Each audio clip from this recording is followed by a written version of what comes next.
But they won't be. I won't hear their voice. No. Then why do I need this? Or to speak because microphone Okay, is there. microphone is there. Fine, fine, fine. You are live now. Questions will be answered here. Fine. You need to answer me. That's it.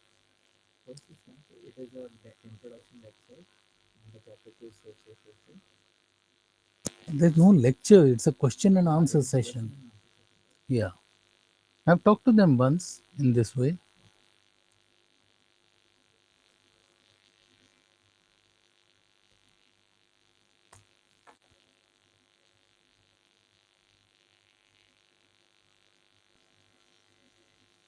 Hello.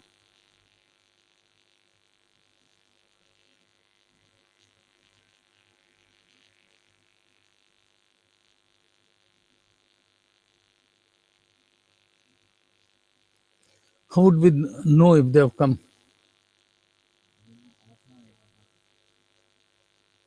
You are the tech experts here. I am not. I don't understand a damn all about these things.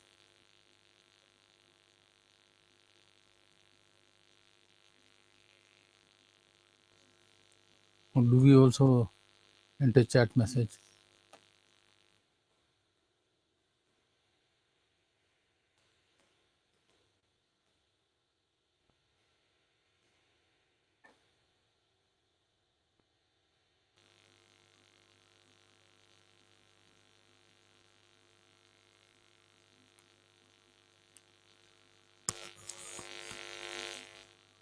One viewer?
Is this closed? No, it is live. No, microphone? No, it is on. It's on. Because if you speak anything now, Yeah, it's it is showing there.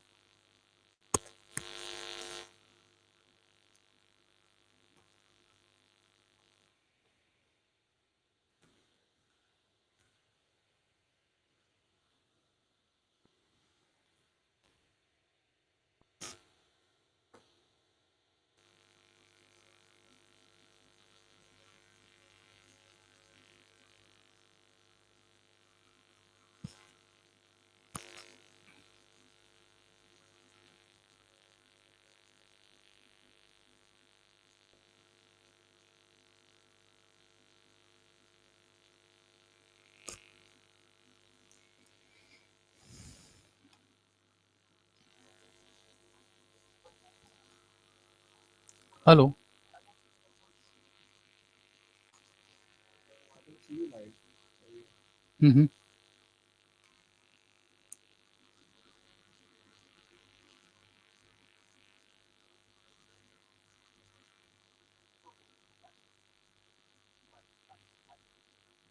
Whose voice is that? I can see you live. It is recorded. No, this is a live event. I can watch you. Yeah, but the words which you are coming out are not whichever I am speaking. This is because this is the 3G network, so it will be lagging back. Okay, that much lag. There are two viewers now.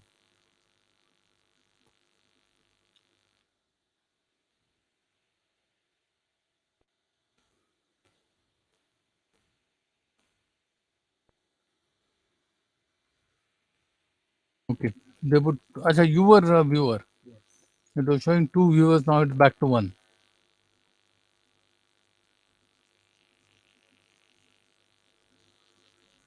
But this person is not identifying himself, herself.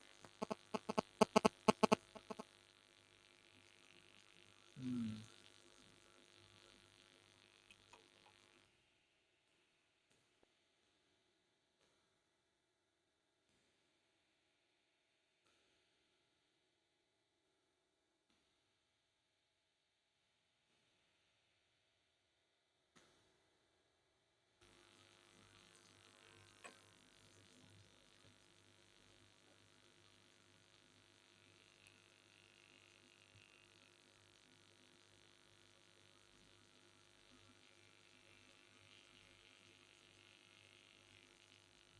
Is there any way of putting out a message to everybody? You can speak directly. But there's nobody hearing me. They just unmute you. That's it. Hmm. Hello, may I know who is online, please? Could you please identify yourself?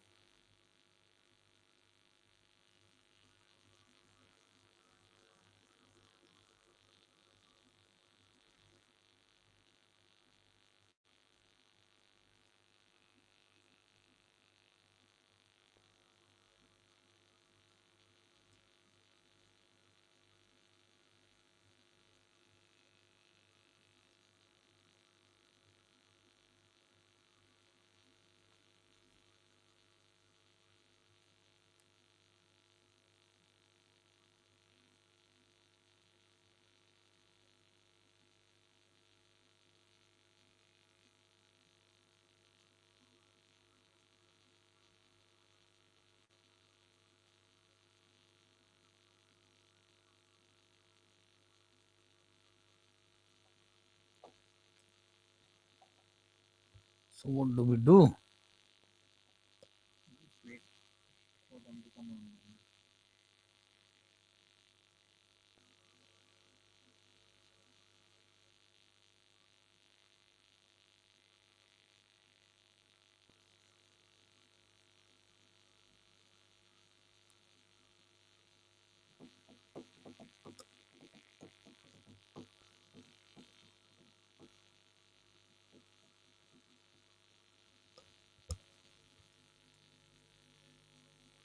Can we use another instrument and do something with it?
Better way.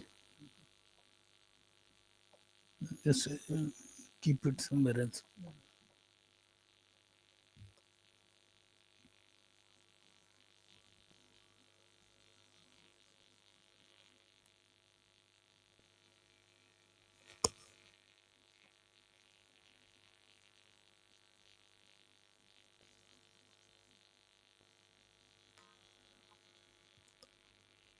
Two viewers. You are joined in? Yeah.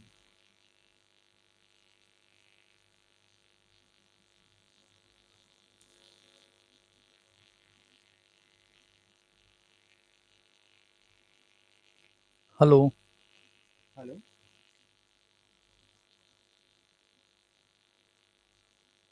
I'm just trying to see how much is the lag.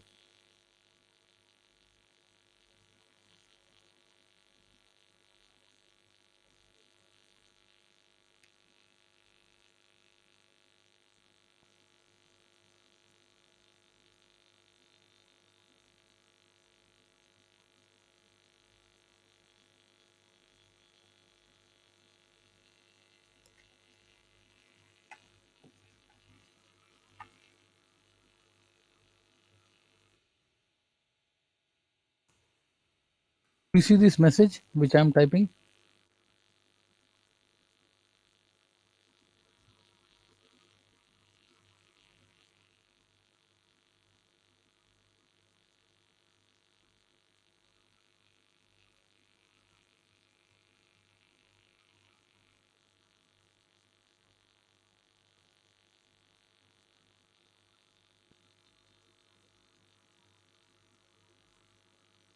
Can we call up some students, ask them? Yes, we can ask them.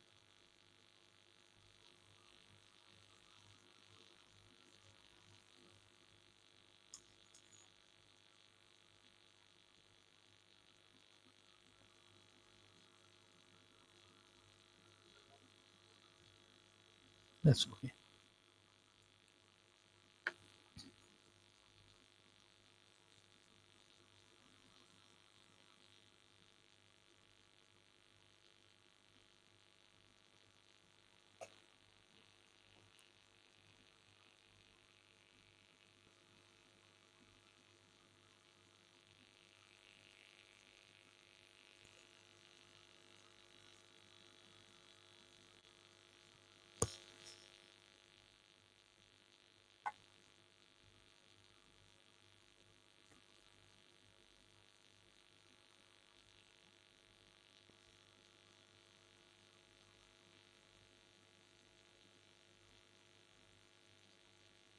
Hello, hello. Yes.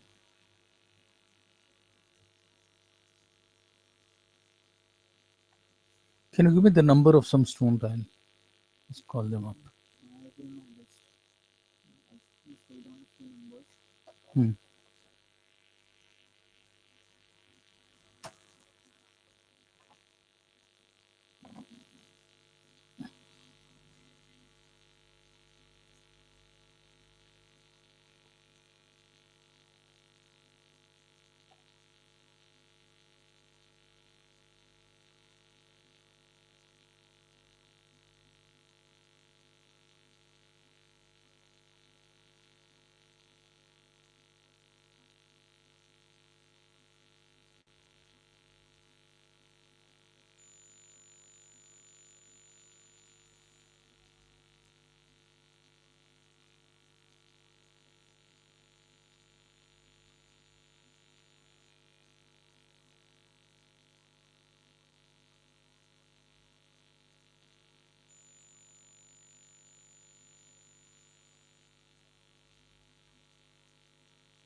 Hello.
Hello,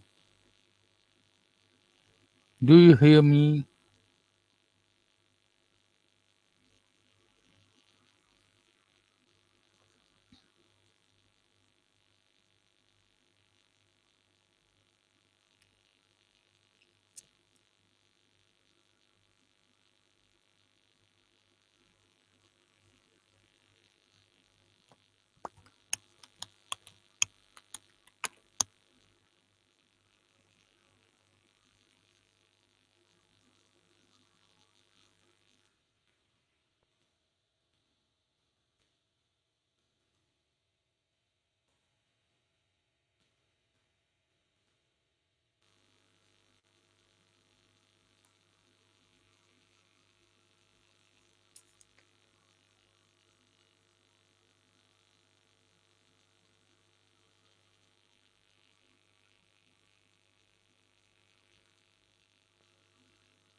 Everyone is viewing it.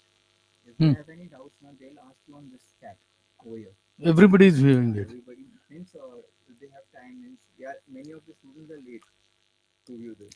Only Fine. few viewers are there right now, so many viewers will join in now after some time, Okay. and they'll ask questions over here. They can't speak Okay. with you directly. They'll ask questions over here. That's it. Fine. So you have to wait for them to ask questions. And Dr. DP saying is just try to chat with them. Just tell them to ask any queries. Force them to ask But any queries. that's what I'm trying now. Yeah, Is anyone there? yeah, that's what. First of all, We are doing there must be everything. someone there Yeah. to ask to talk to them.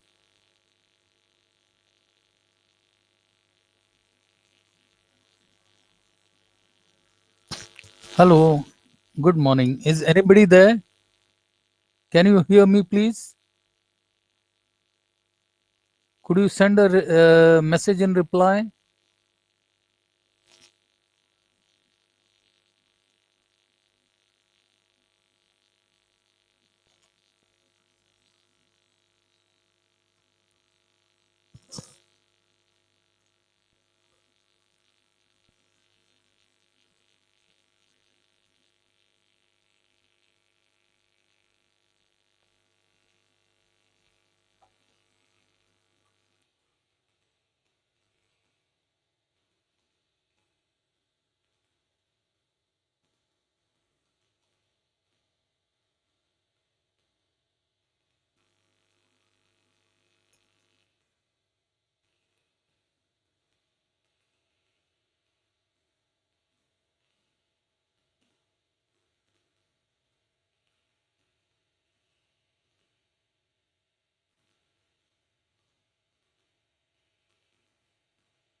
Hello, is there anybody? There are no viewers now.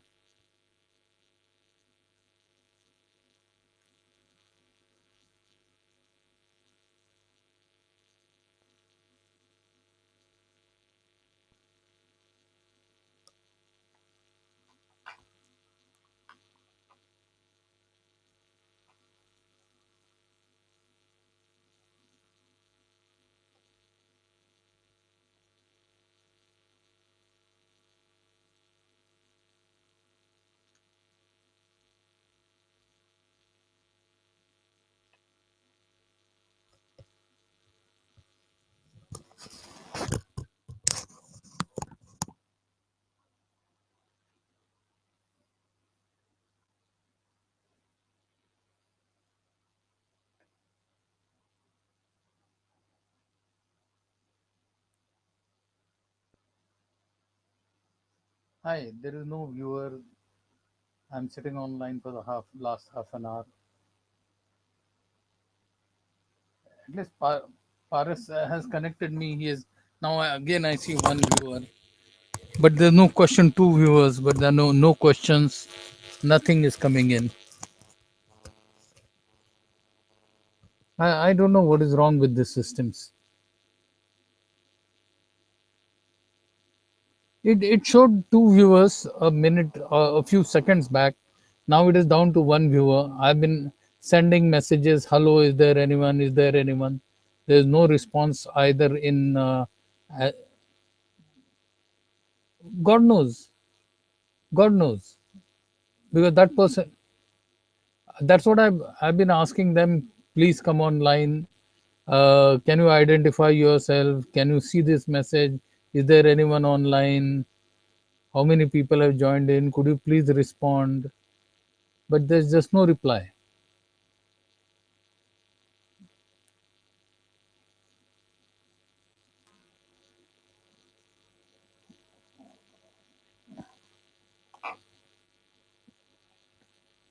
Huh.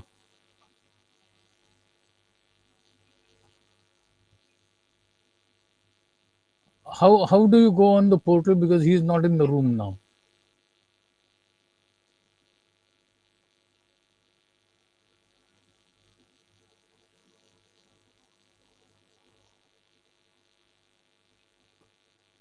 Hmm. Okay, I'll call him. Yeah, I'll just call him.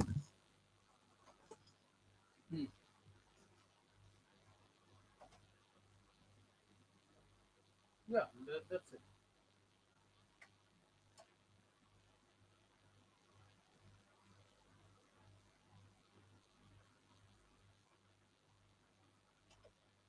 Yeah, we need to do that. I'll get it done. Okay, thank you.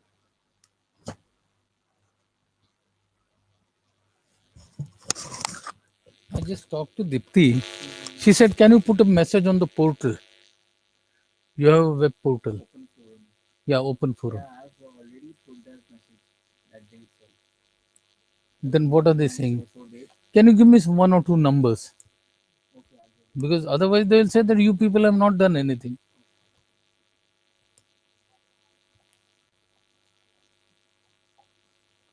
Hello, can you hear me? Could you please identify yourself?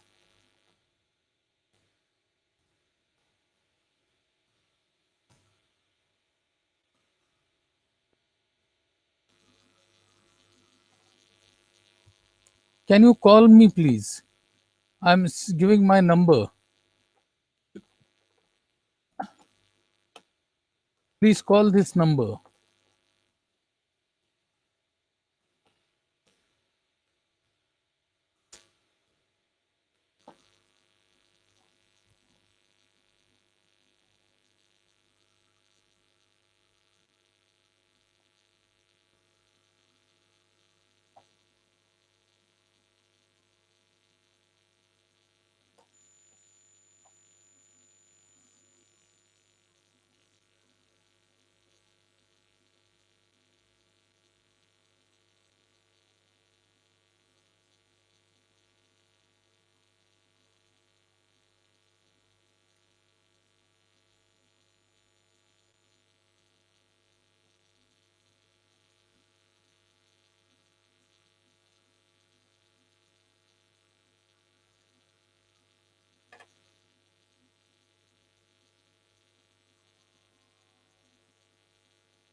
Hello, I see two viewers. Could you please identify yourself?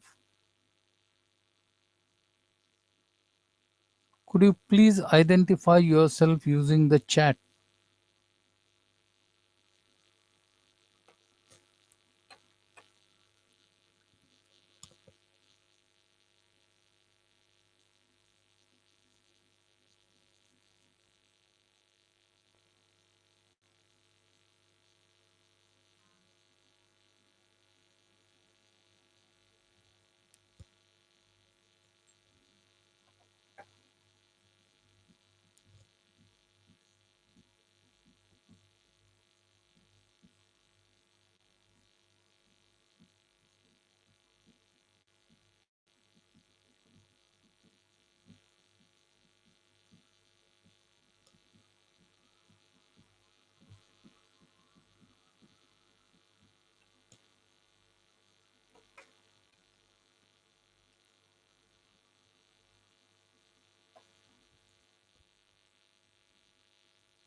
Nothing. I just momentarily saw from one viewer it became two, but nobody is replying anything. Call them.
Hello, I see two viewers. Could you please identify yourself?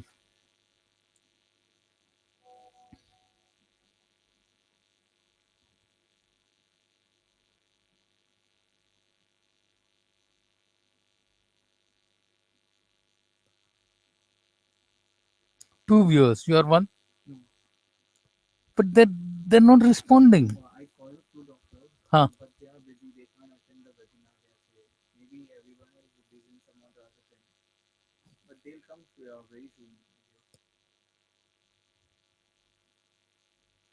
They should be here, na?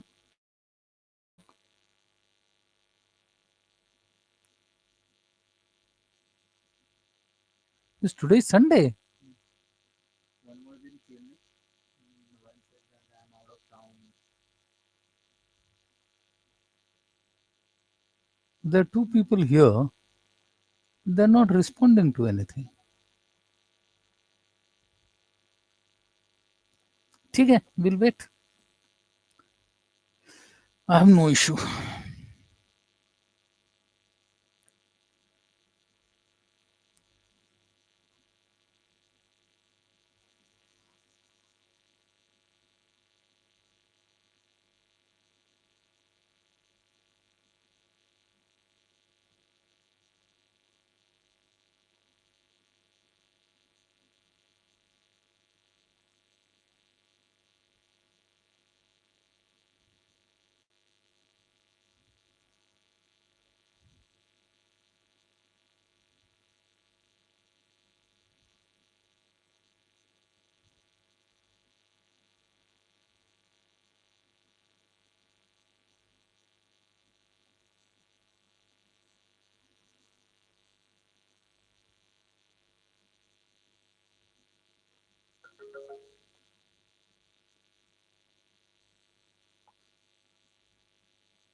Hello, could you please identify yourself? I see two viewers on my screen.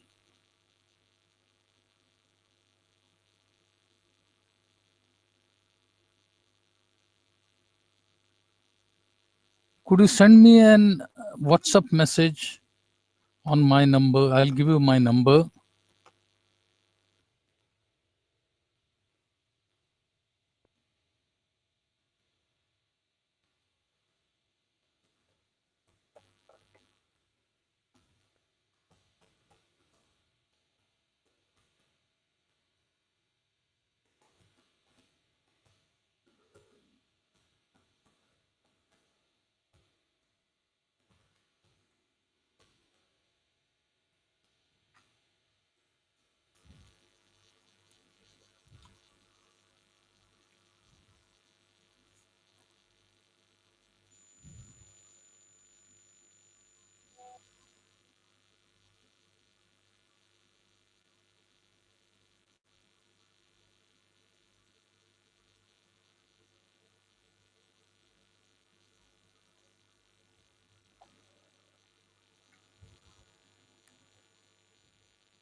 Hello, can you hear me? I see two viewers. Please identify yourself.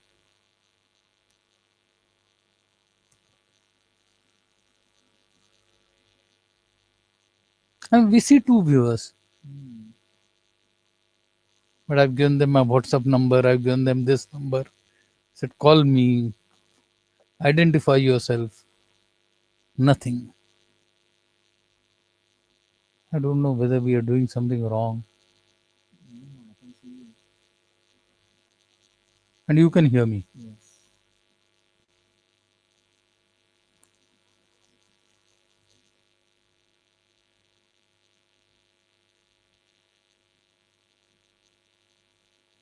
Only one I'm worried about this. What does this mean? Turn camera off. Okay, mute microphone. On.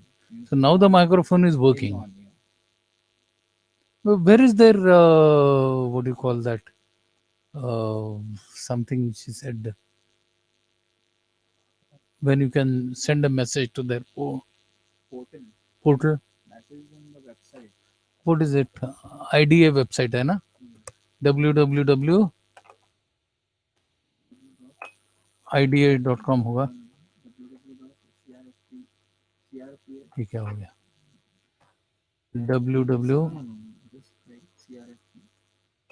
crfp www.crfp.org dot org dot in in hash learning.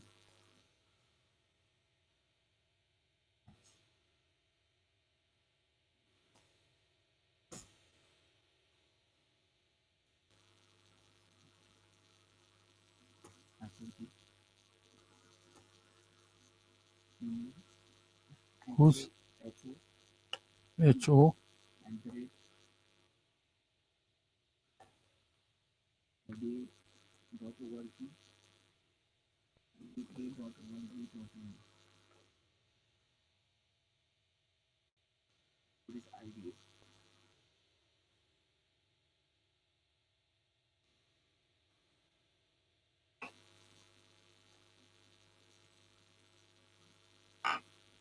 August 7th. Yeah, that's what they're saying now.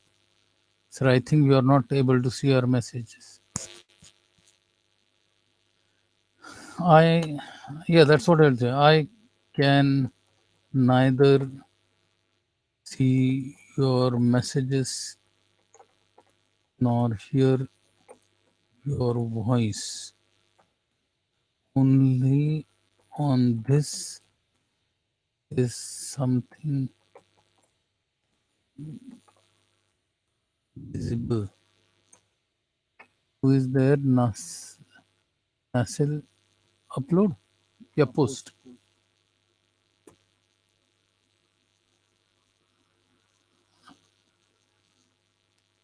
Pandurang Jirge, please upload next exam syllabus and declare dates. This of August 5th. You can forget that. August 7th, there are two.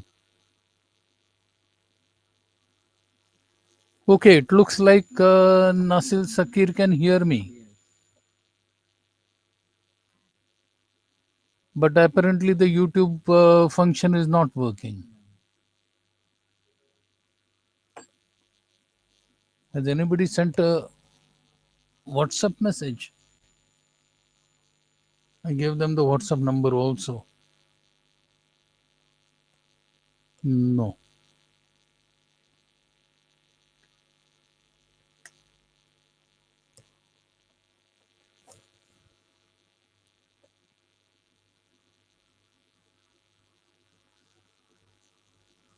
He says, I cannot see your messages on YouTube.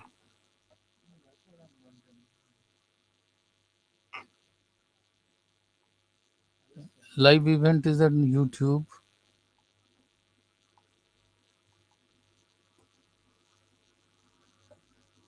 Okay, fine. Then, how the hell do we go back?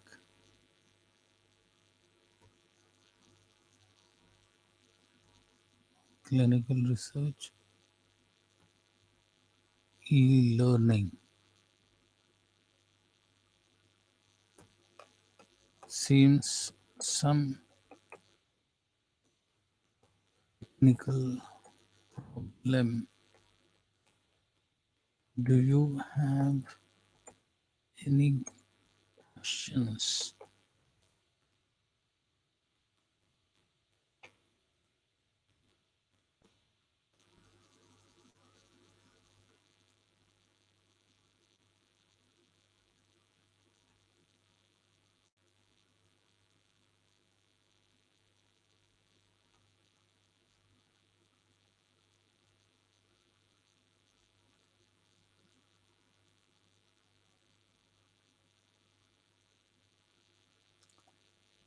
Dr. Sakir, do you have any questions? I believe you are the only one online. Though I see, I think, two viewers online. I can't make out who's the other person.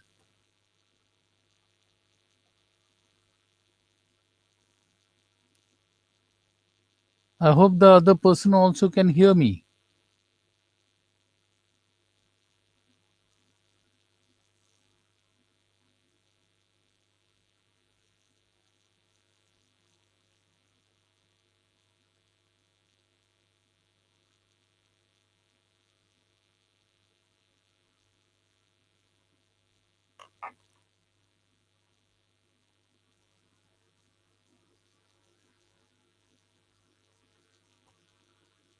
Two viewers.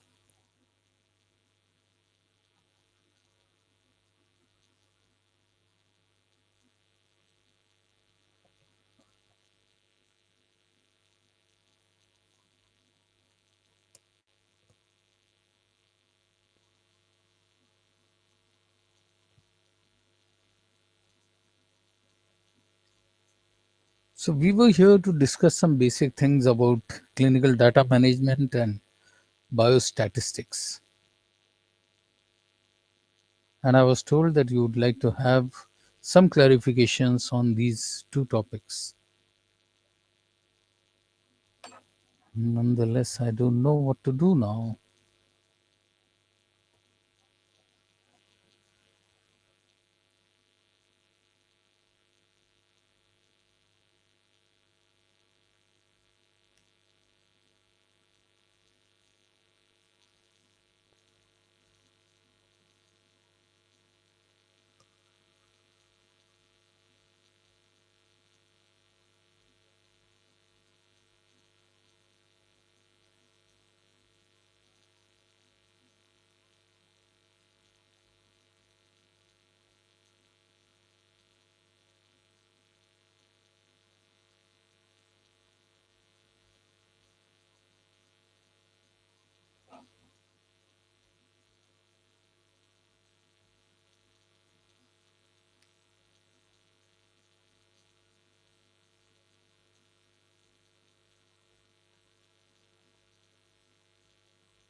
Dr. Sakir, do you have any questions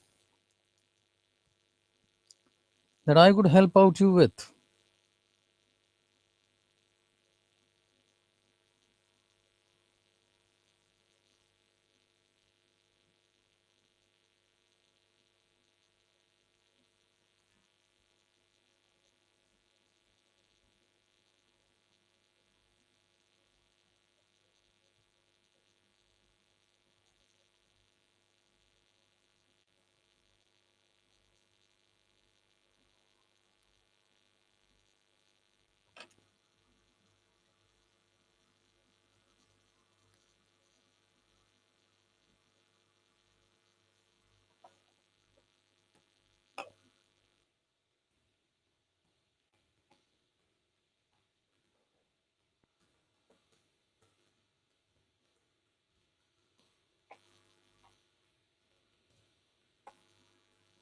At least here I could get that much message from Dr. Nasil Sakir that says, sir, I think the other person might be posting messages on YouTube, which we are not able to see. could we ask him her post on what is this called? Open forum. Open forum.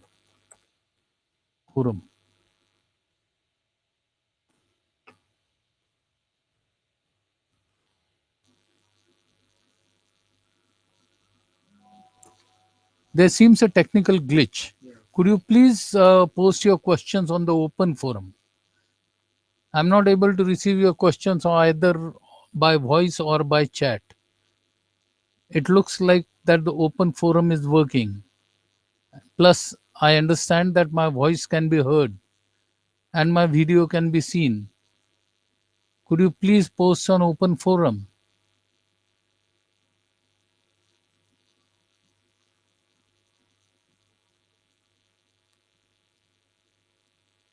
Yes, Dr. Sakir, I can appreciate it that clinical data management is not a very easy subject. And I am here to help you with that. But unfortunately, the communication system doesn't seem to be working.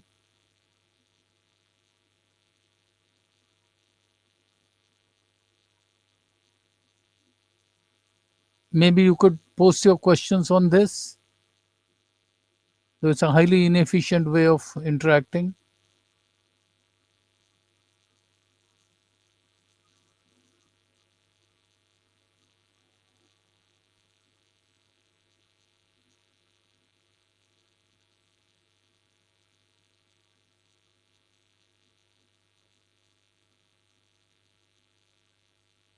That's going to be very slow. Just refresh it again and again so that the question Refresh, this week.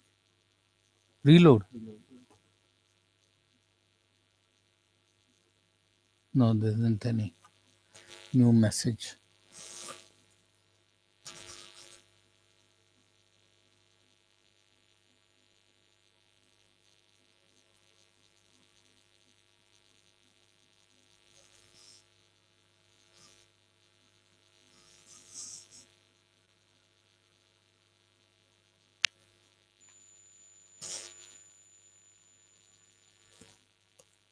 मागच्या वेळेला सुद्धा हाच problem झाला होता.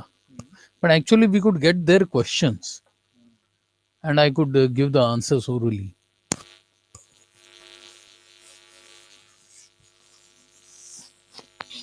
ID दिलेला असतो. Hmm. आयडीने ते लोक लॉग इन करणार आणि मग आपल्या वेबसाईटवर जाणार Hmm. युट्यूब लिंकवर. Hmm. मग तिथे त्यांना तुम्ही दिसणार पण आणि ते लोक टाईप पण करू शकतात. वेबसाईट ओपन असते बाजूला. Oh, you could do it now. नाही मी नाही. But from your phone you could do it. No, because I haven't logged into ID. I only can view your voice, but I cannot type messages from my phone. Okay. So I have to first log into my IDA account. The procedure given to them is clear. Yeah. And the procedure that we are following is right. At least one person can hear us and see us. So now the question comes whether there are other people or not. Because that's as it shows there are only 2 viewers. And we know one who it is.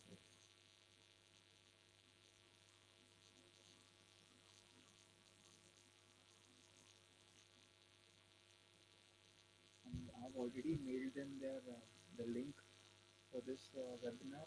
I've also given them password, and I've also declared on the open forum that the webinar is on social certificate. Mhm. After whoever is handling the webinar, they should come on now.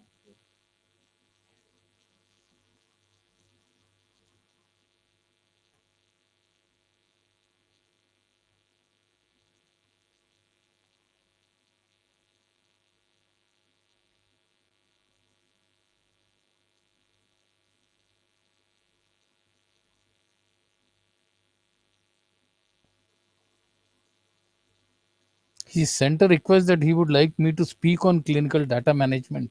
But what aspect I don't know. Clinical data management totally takes about 8 hours, 8 to 10 hours.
2 years.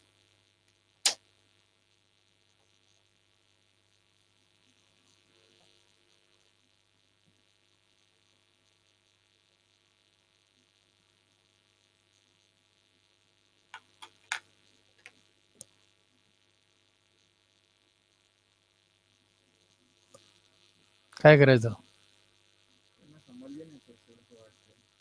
मागच्या वेळी पण त्याने केलेलं, मग त्यांना माहिती पाहिजे की असं लॉग इन करायचं तुमच्या जीमेल अकाउंटवर.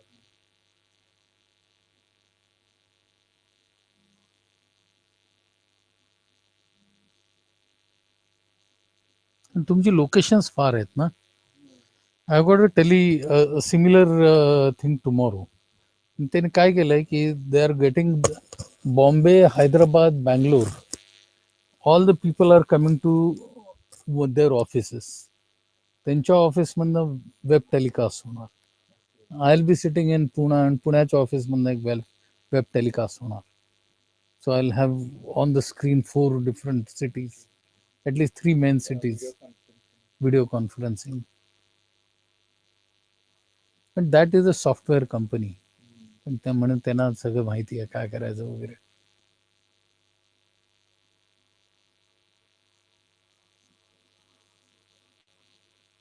कारण now even Dr. Sakir is not replying. Maybe he cannot hear us anymore, or what has happened? It is broadcasting, but he's not responded to us since what? Uh, we'll ask him.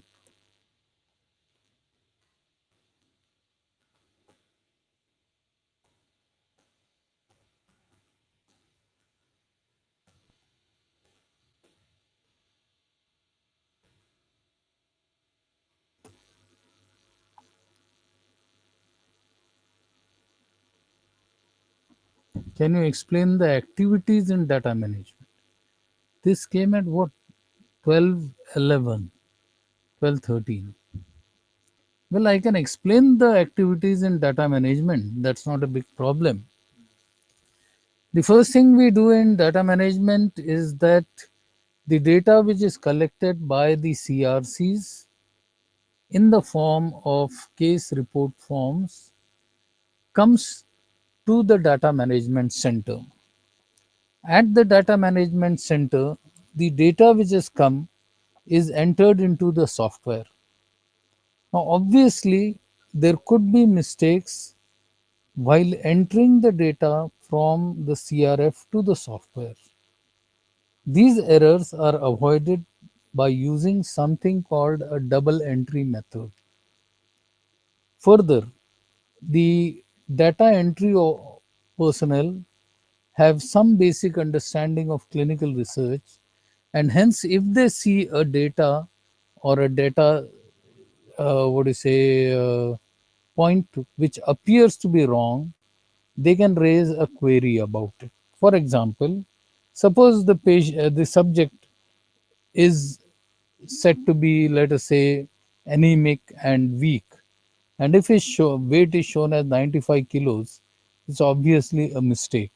Or if the subject is shown to be a male, and if it is said that the subject is pregnant, that's again an obvious mistake. So many obvious mistakes can be there, like somebody's hemoglobin being shown as 25 or weight being shown as 210. These are obvious mistakes which can be caught by the data entry operators. In the double entry system, the CRF is photocopied and given to two different individuals, and they enter the data in the same software. Now, what happens is that it matters little who enters it first. But when the second person enters the same data, if the data points are changed, like say, instead of the weight being 52, if it is wrongly entered as 82 by the second person, the first person has entered 52 and the second person enters 82, then immediately a red flag is raised when the two data values do not tally. And then again, the senior person there will make a check whether it was 52 or 82, and he'll correct it accordingly. This reduces the errors in data entry tremendously, because usually when a wrong data point is entered, the two people will not enter the same mistaken figure. The mistaken figure will usually be different. It is extremely rare to have two people make the same mistake in the same way. In this way, some data entries errors will be avoided. Subsequently, it might be found that there are certain data which are missing. For that, data queries are raised. Now, there is a simple form in which the data operator or the data manager raises a query saying that patient or subject number such and such, of course, there'll be a trial number such and such, subject number such and such, visit number 4, value of blood pressure is not there or is missing or is probably wrong. He sends this question by email to the investigator, and at the site, the CRC rechecks the figure, confirms whatever should have been the correct figure, and sends it back.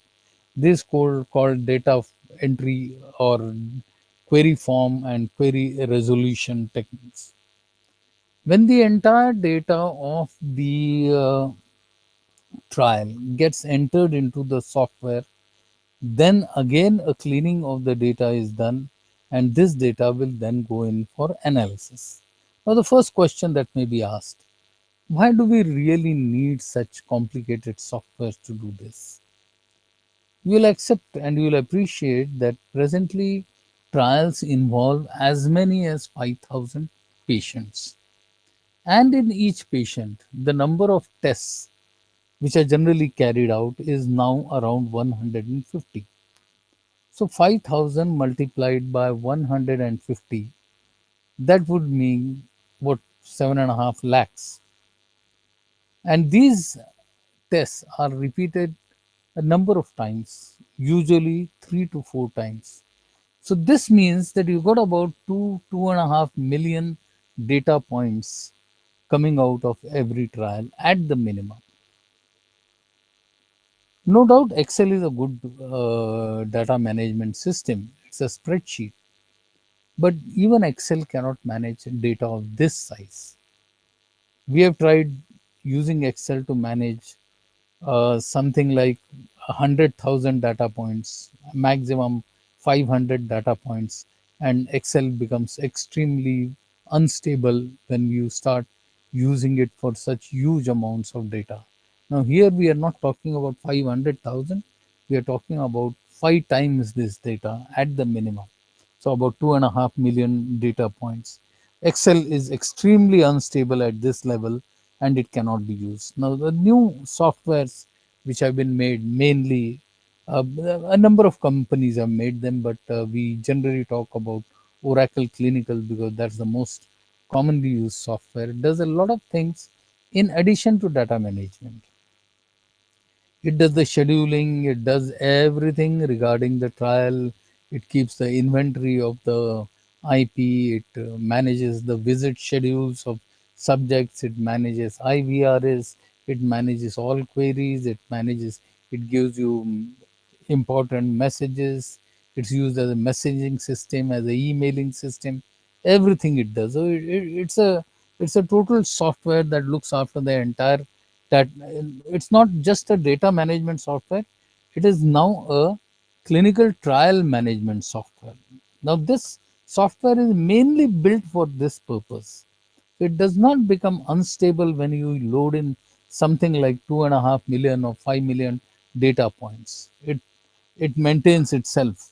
So that is why we use this software. And after using this software, we use the data management. After all the data has been entered, it has been checked, found correct, all the queries which were to be raised have been raised, those queries have been answered, and now we do what is known as database lock. Database lock means that the data is not going to undergo any more changes. You cannot change the data once you have done a database lock. And a good clinical data management service means a rapid data lock, database lock. That means if the last CRF was entered, let's say on the 1st of January, database lock should take place by 1st of March, giving 2 months for query resolutions, cleaning, everything included, and finalizing everything should not exceed 2 months. Now the times are even actually coming down further. Once the database lock takes place, then the data gets exported for statistical analysis. Now, when we say data gets exported, it's not the whole amount of data goes at one time, it goes part by part. So, if you want to find out the average weight of the subjects, only the data concerning the weight of the subjects would go. You can further sort out the data. You might ask that can I have the weight of the male subjects separately and female subjects separately? That data will be sent out in that fashion for calculation. That will be calculated and it will come out. Then you might say that I would like to have a standard deviation or I would like to have a standard error of this averages. It will give you standard error. It gives you theoretically anything. You want mean, it will give you mean. You want mode, it will give you mode. You can give medians, it can give standard deviations, errors, everything concerning that data. So data analysis would begin. Now generally, even before the trial begins, we decide how the data is going to be analyzed, what we are going to analyze. So according to the protocol, the analysis takes place, and finally the analyzed, statistically analyzed data would come into the hands of the investigators. Mostly we use a system called SAS, which does a very rapid and a quick analysis of electronic data. You could also use SPSS. There are so many other methods of analyzing data. There are heaps of statistical softwares available now for data treatment. And after we get all this data from the statisticians, then we do the interpretation of the data. The interpretation of data would basically answer the first question, that has the research question been answered or not? And if it has been answered, whether the answer is positive or negative. I would like you to remember that the research question is usually in the form as drug A is equal to drug B, or is it not?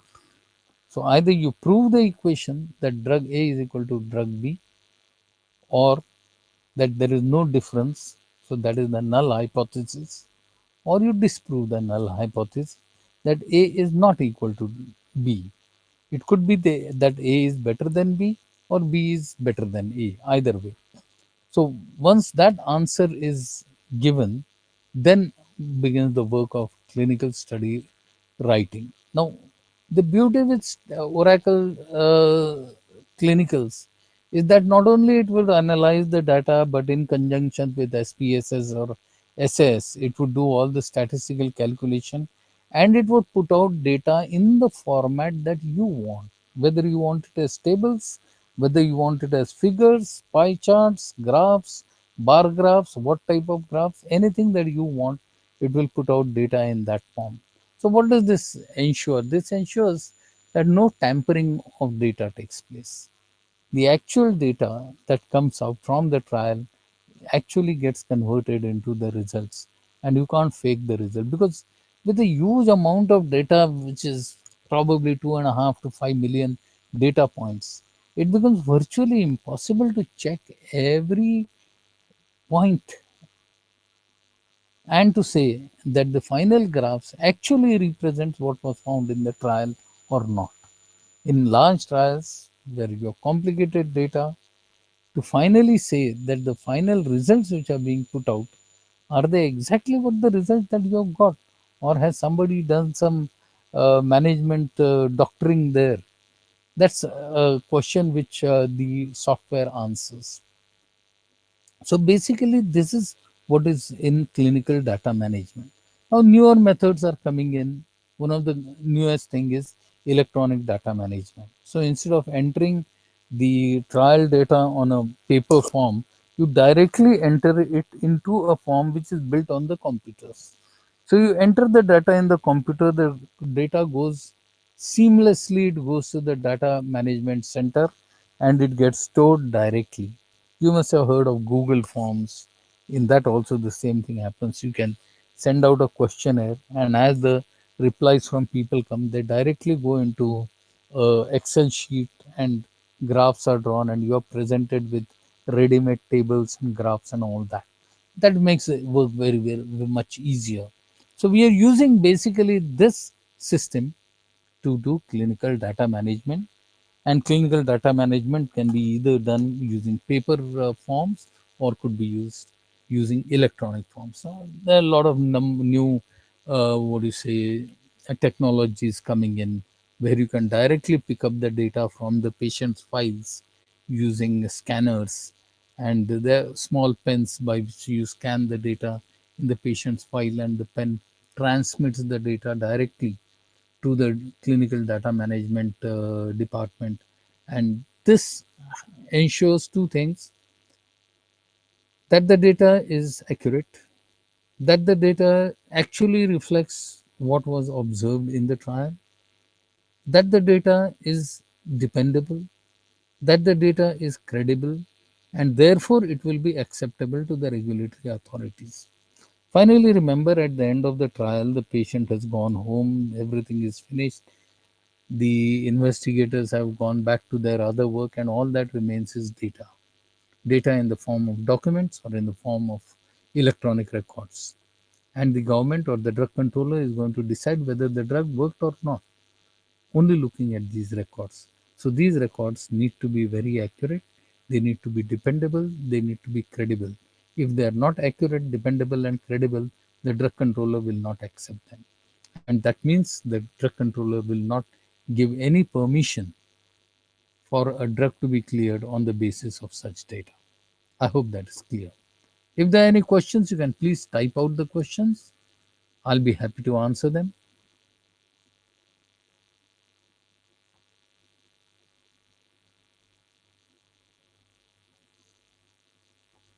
I still see I have two viewers with me.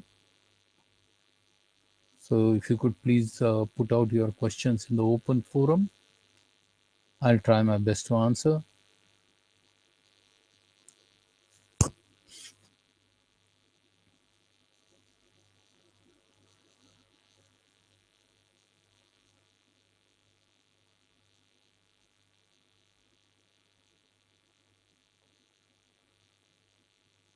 Any comments?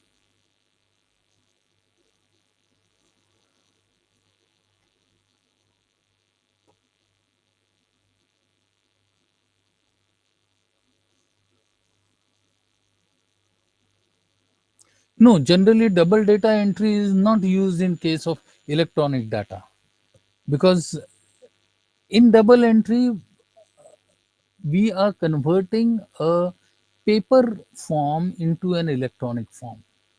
And to ensure that there are no errors while converting the data from a paper form to an electronic form, we use the double data entry. If the initial entry is already made in a electronic data, then double data entry cannot be used for improving the data quality or reducing errors. Is that clear?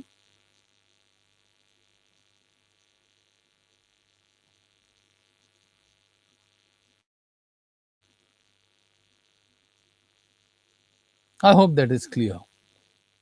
Is there any other question if you would like to ask?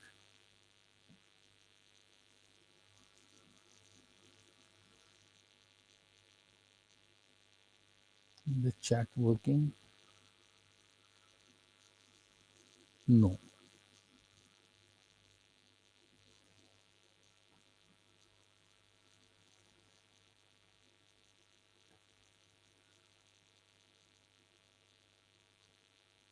Yes, there can be errors during electronic data capture also. But you see, the point is, an individual puts the data into a paper form. From the paper form, it goes into an electronic form. So there are two steps. Once, putting the data in a paper form. Secondly, from data form to an electronic form. And as we know that there are likely to be errors at each step. So here the number of errors is, let us say, 2x.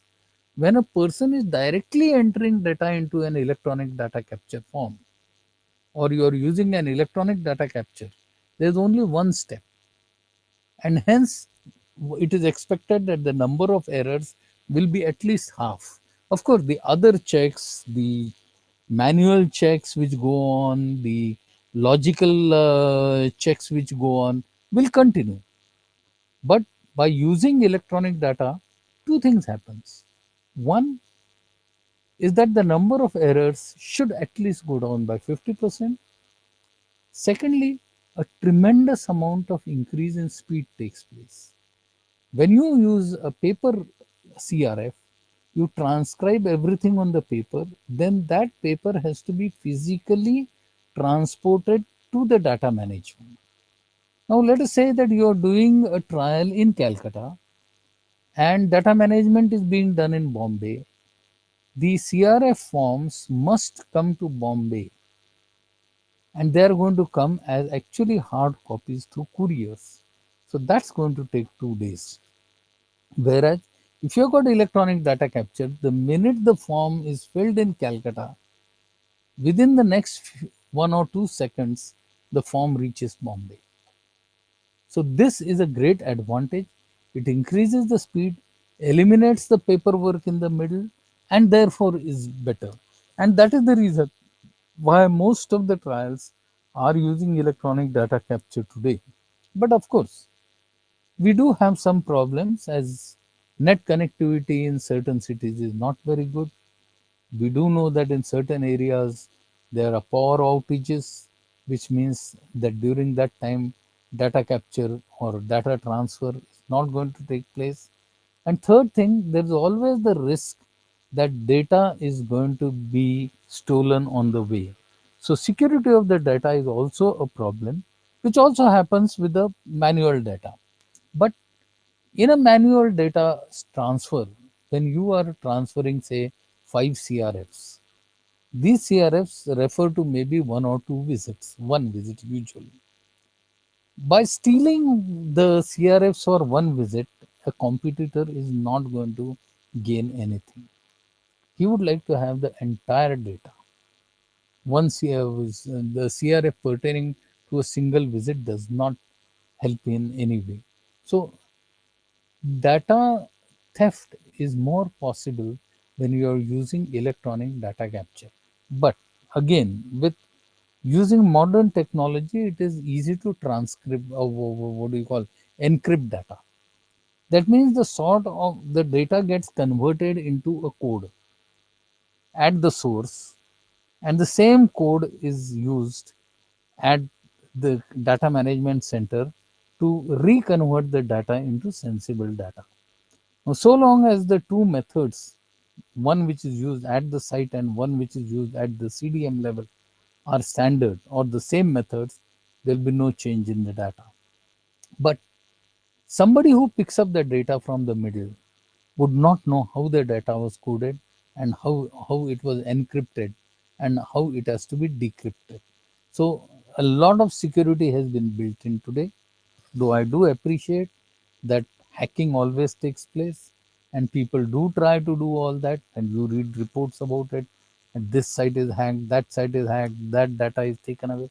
All that thing happens. That is because some anti-social elements are always ahead of us, and that can happen. But overall, electronic data capture has been found to be superior to using a paper CRFs. That is why it is being used.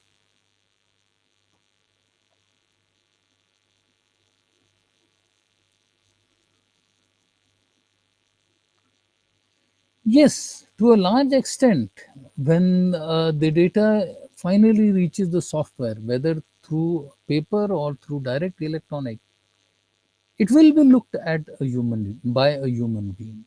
A number of managers will look at the data, and data cleaning will be done. Now, data cleaning will be done by a number of methods. The most common method is the logic. When you are entering, let us say, hemoglobin levels, you already give a formatting command, which is known as generally conditional formatting, that if the hemoglobin is less than, say, 8 or above 17 or 18, put it in red. So the computer directly marks it as red. So that particular hemoglobin you check, because in the normal course you do not expect hemoglobin levels to be beyond these limits. So limits are put for a large amount of data, especially biochemical data. You put limits, and this shows that whether the limit is right, or whether the data is fitting within the limits, or it is not. There are a lot of conditional formattings, that if, let us say, since let's say a person with liver function being normal, if the liver function is normal, then that means SGPT, SGOT, alkaline phosphatase, all are normal. Then serum bilirubin cannot be above 2, right?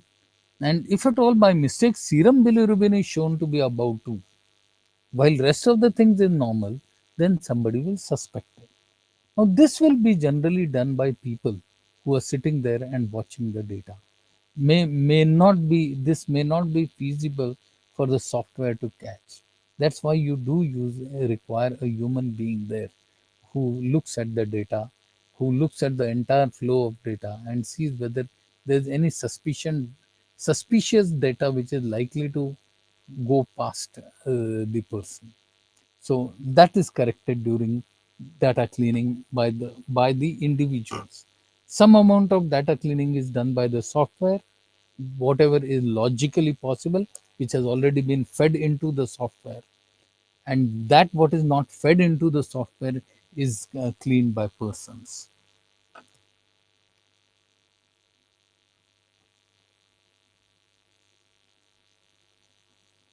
Oh yeah, that's a good question. What is the difference between audit and inspection? I would probably enlarge the question to say, what is the difference between monitoring, audit, and inspection? Whenever a trial is being done, the sponsor regularly sends a person to the to the site of the trial to do monitoring. What does the monitoring monitor do? The monitor ensures that the rights and the well-being of the subjects are being protected, that the trial is done according to the protocol, according to the regulations, according to the standard operating procedures and the ethical guidelines. And if at all there is something which is going wrong, the monitor helps the CRCs and the investigator to correct these things. Now, this is the first step. The next step is audit. An auditor is sometimes sent by the sponsor. The auditor goes through all the records and virtually checks the same things. But the auditor is more like an examiner, maybe an internal examiner. He is not going to be as friendly as the monitor. The monitor will help you to stay on track.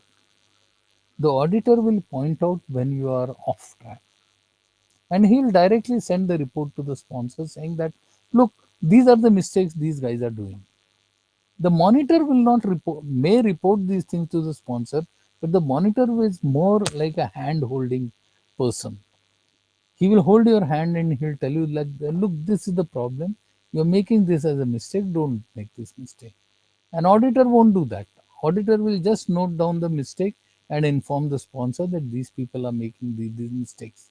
The sponsor will tell the site then, please do not make these mistakes, retrain the people, change this one, change that one. Inspection is actually an audit, but whenever an audit is conducted by the regulatory people, then it gets known as an inspection. So there's virtually no difference between an audit and an inspection, but for the fact that an audit is conducted by a representative of the sponsor or sometimes even a private organization.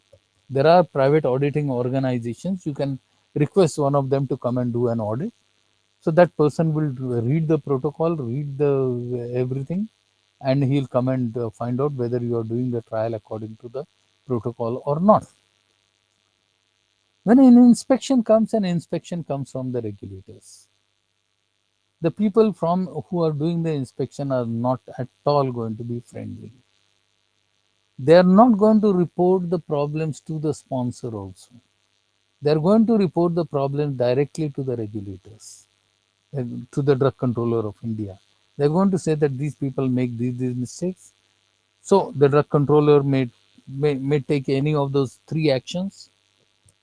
No action initiated, that's the best. So the inspectors have not found anything objectionable at the site. They give NOI, no NAI, no action initiated.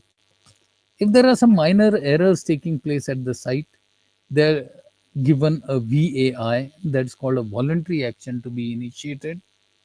And when there are major errors, then they give it an OAI, official action initiated.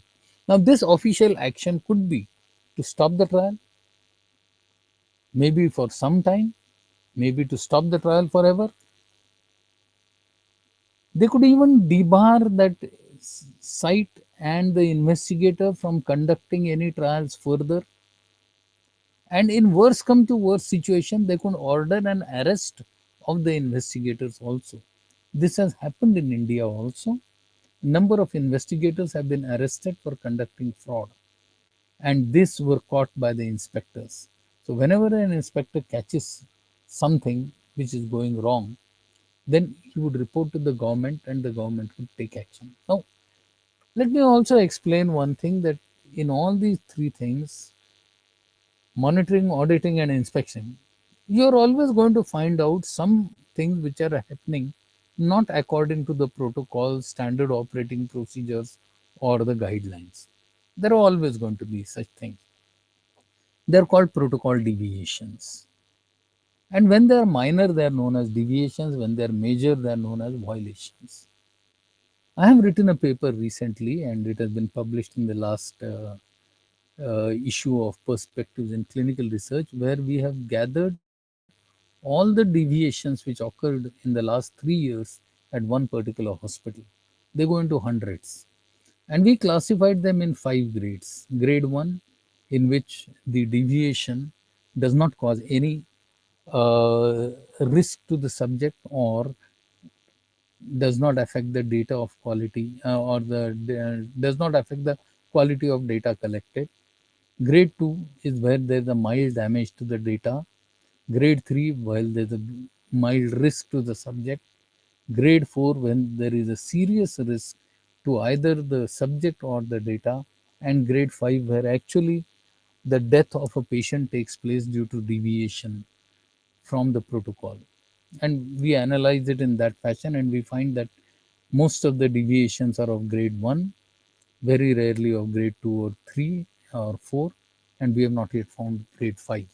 So that is the difference between an audit and an inspection, and that is what will be the outcomes of audits and inspections.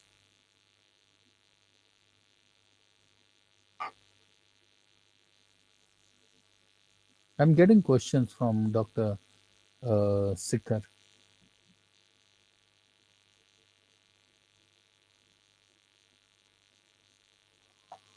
Another question after reading I joined that live feed because I can't see a video over there. Okay, Hmm.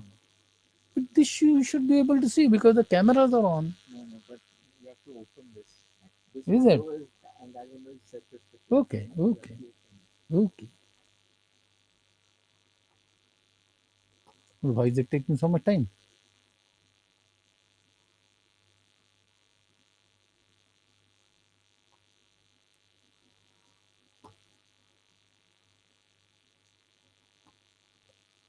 E learning में क्या था, आगे क्या था?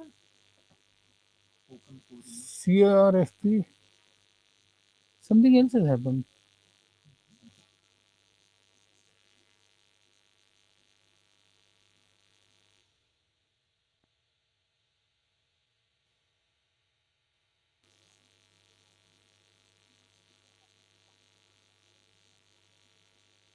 Okay. If you have time, can we have some more discussion? Sure.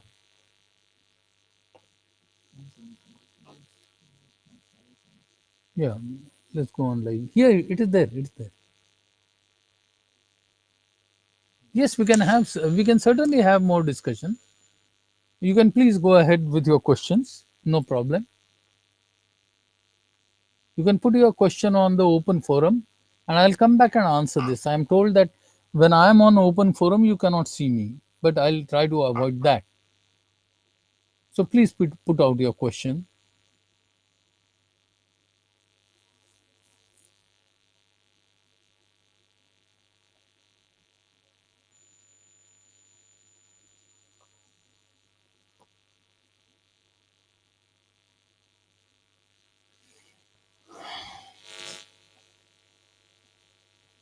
So the talk which I'm making, it gets recorded. Yeah, it gets recorded. And so that's what he's saying, that other students can, whenever they log in, they can follow it. Hmm.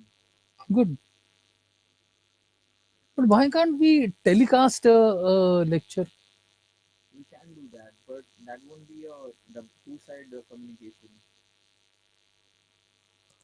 But we could have something like an open forum on the For side. the online students, we deliver a video every day.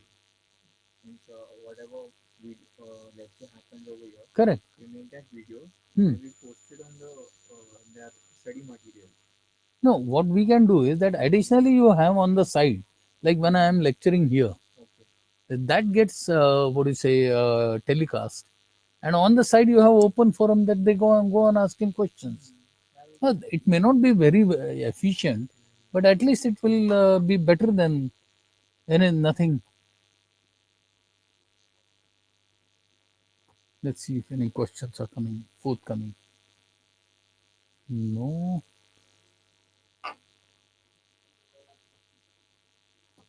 Yes, I have the time. You can ask any questions.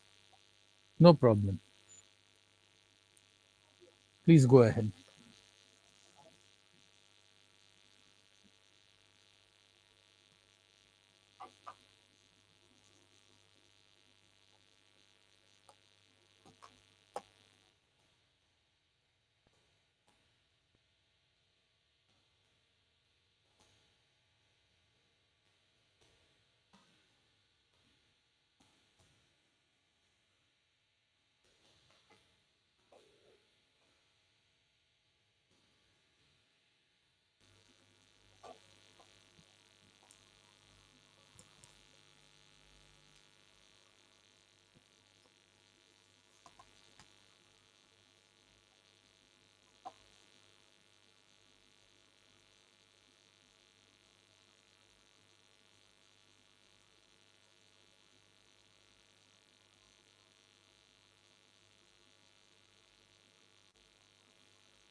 6th internal assessment.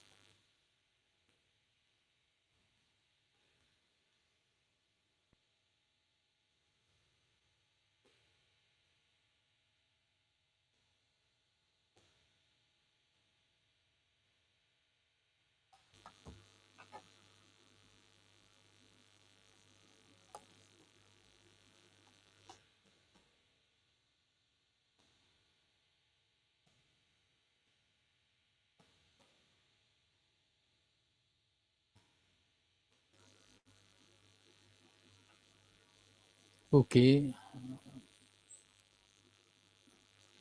I hope you can hear me. There's a question from Dr. Sakir. You're working on a trial in stage 4 breast cancer.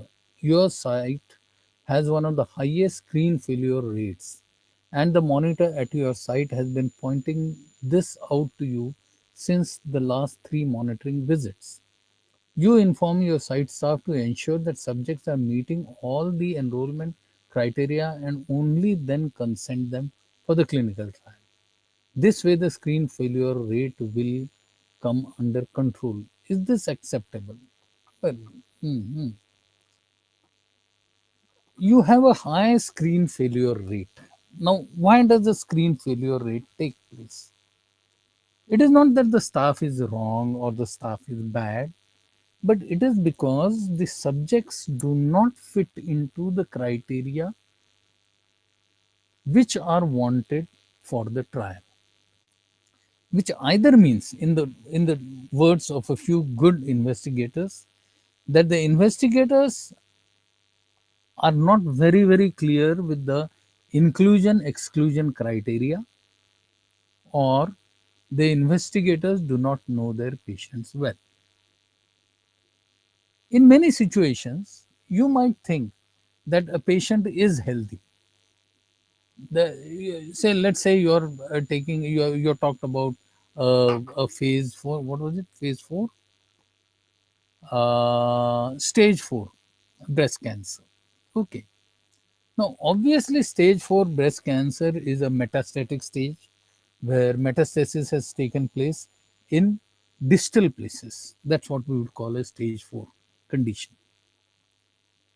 There would be certainly some amount of exclusion criteria, that patients with a psychiatric disease, maybe you're going to exclude them. Patients with immunological disorders like HIV, AIDS, you're going to exclude them. But it would be very difficult on seeing a patient with stage 4 cancer to say whether he is HIV positive or not. That will be only done, that can only be said after testing him for HIV. So, in such a case, if a failure takes place, that you take a patient for screening and he fails in that particular test, I would not really blame the site. It would all depend on what sort of failures are taking place. So I would not jump to such a conclusion saying that if at all screen failures are taking place, the site is probably not trained or not doing a good job. Certain trials are difficult, in which screen failures are going to be high. In certain cases, they are going to be low. So I don't think I can make a general statement that what you are saying is right or wrong. Is that clear?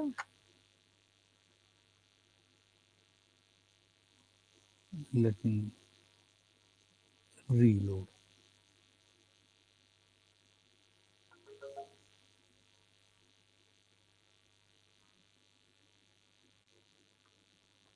Apparently, you wanted to ask something about the sixth internal assessment. Please go ahead. What is it?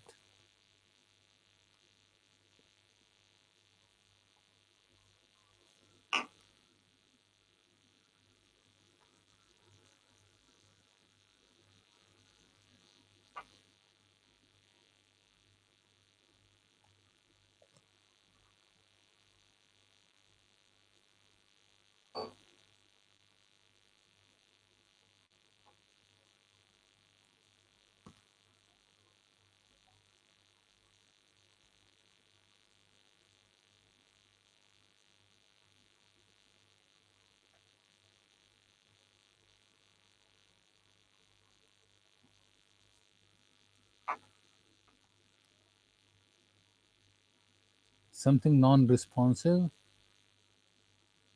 Uh,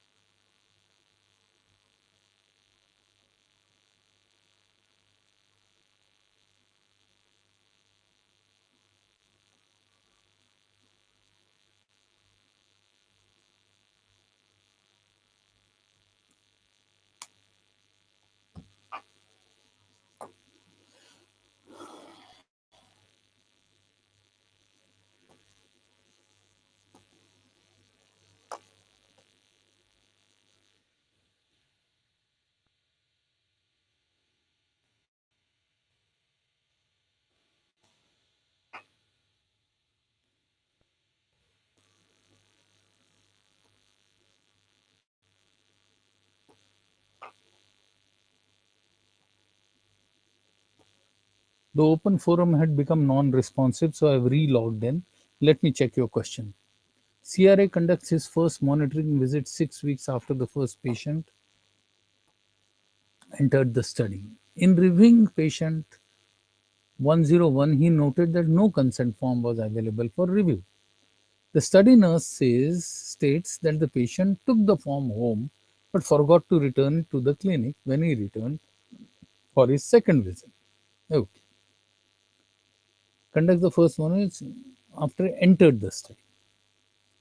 She thinks that the fact that the patient returned for the second visit indicates that he has given consent to participate in the study. The patient is already on the study medication at this point. Was there a GCP violation? The question is, was there a GCP violation? Absolutely. There was undoubtedly a GCP violation. The patient should not have been taken on the study unless his signed consent form was in the hands of the investigator. If yes, identify the guideline in your GCP ICH GCP handbook that is relevant. Look into the informed consent. You'll find that particular point which says that no patient can be recruited unless his written consent is in hand. Not only the patient has to sign it, the investigator also has to sign it and date it. So without signing and dating the consent form, I'm surprised how can the investigator put him on trial and how can he issue the study medication to the subject. There's an absolute violation. Now suggest any remedial action, retrain the nurse, retrain the investigator. The nurse could have made a mistake. I can understand it. She's not a clinical research professional. She's just a nurse. But the investigator could not have made such a mistake, which means that he doesn't know the responsibilities of the investigator at all. Absolutely not acceptable.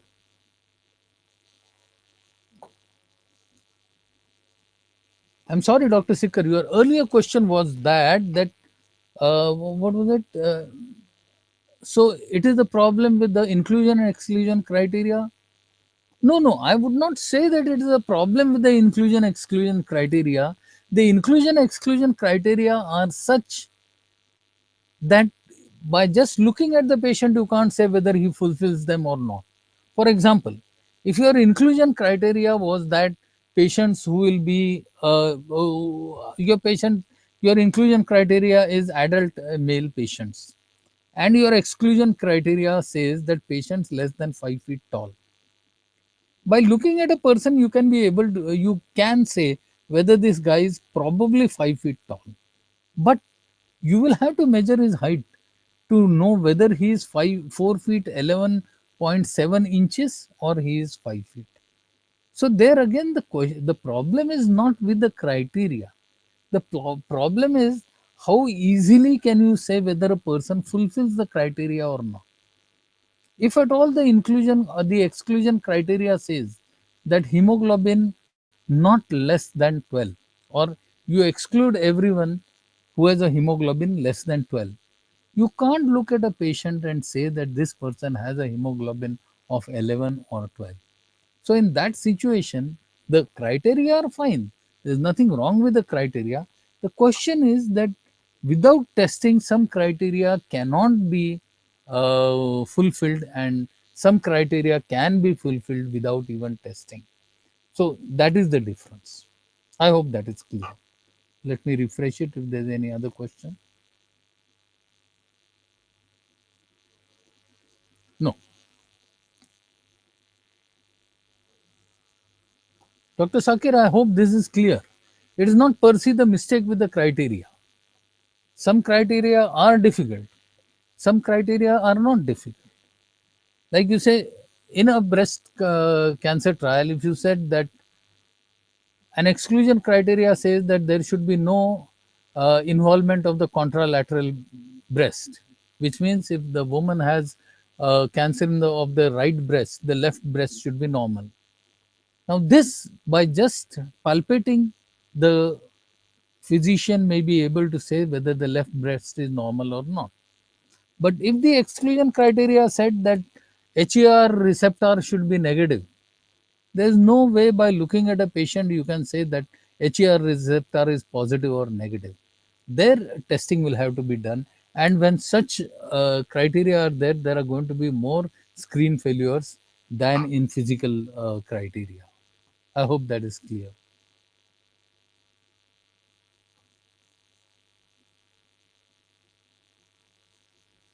Okay, I see another question.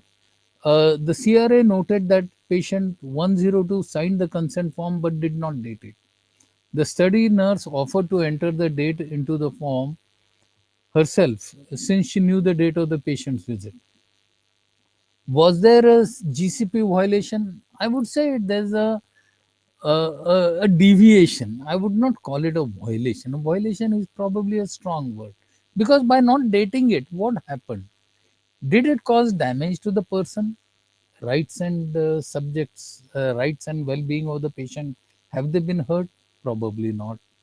Has the data been damaged?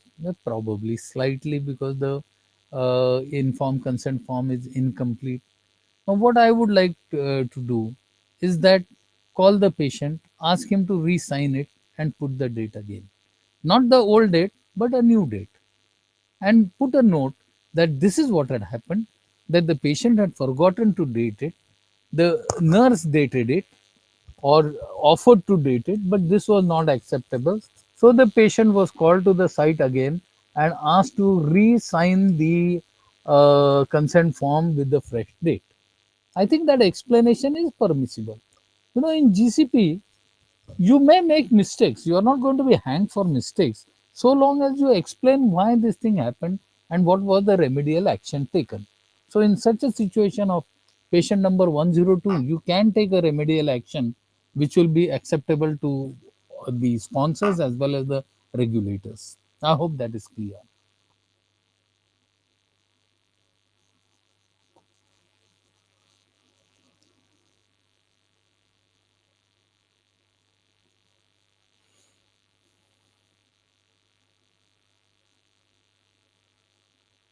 Looks like again it is hung up.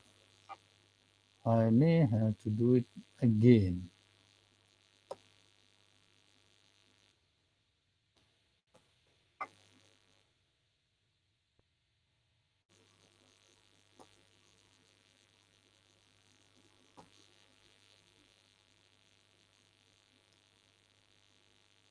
No issue.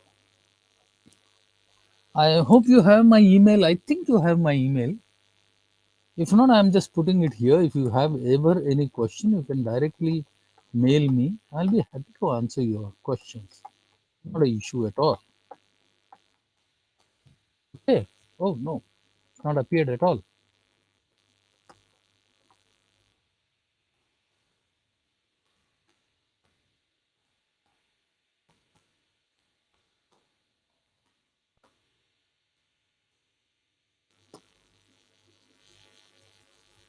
Okay, thank you very much. I think it is time. So I'll take your leave. I'll take your leave and I'll call Paras. I think we can stop this. If you have any other question quickly, please. I have a few more minutes, so you can ask the question. Any other question, please?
Yes, Dr. Nasir, I accept your suggestion that we should have more discussions.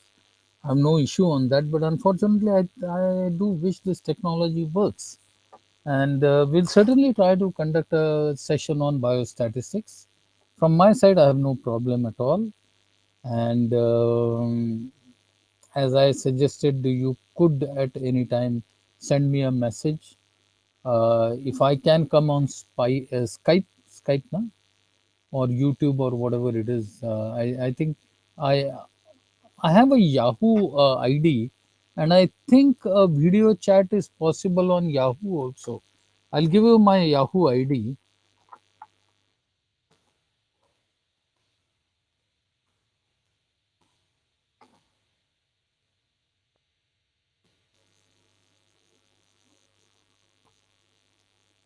So I put my Yahoo ID on the open forum. If there's any time you want to have a discussion with me, just send me a mail and I'll inform you what time will be suitable, because I do have some work, I do some consultancies. So whenever I have the free time, I'll tell you what time I'm free, and then we can certainly chat. Okay, so I shall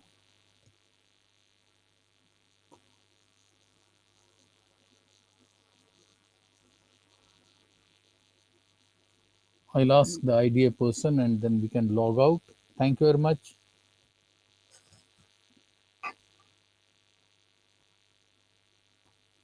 So, friends, thank you very much. Thank you for your cooperation. I'm sorry that there has been a technical glitch and we have not been able to conduct it as well as we would have liked. Nonetheless, I appreciate your cooperation and thank you very much once more. Goodbye.